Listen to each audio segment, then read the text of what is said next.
In this video, I will show you how to withdraw money from Coinbase wallet to bank account.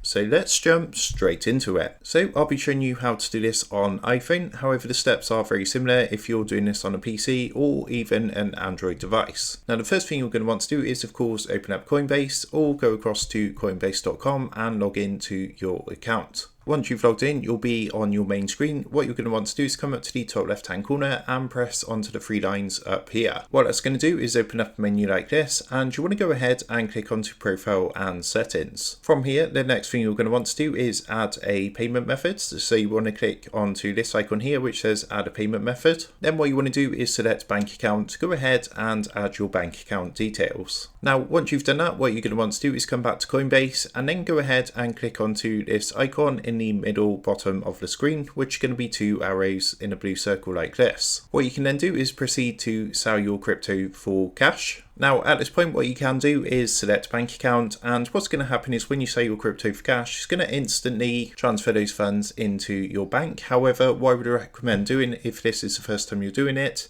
is just to add the funds to your wallet, just to give you a clearer view of your balance. And then what you can do is transfer the funds from your wallet to your bank account. And for any future transactions where you sell crypto, you can just instantly sell the crypto and have the money instantly transferred to your bank account. So that is how to withdraw money from Coinbase wallet to bank account. With that being said, I hope this tutorial did help you out today. And if this did help you out, I would really appreciate it if you was to consider dropping down below the video, leaving a like, and also subscribing to the channel. With that being said, I just want to take a minute to thank you guys for watching this quick tutorial, and I will see you in the next video.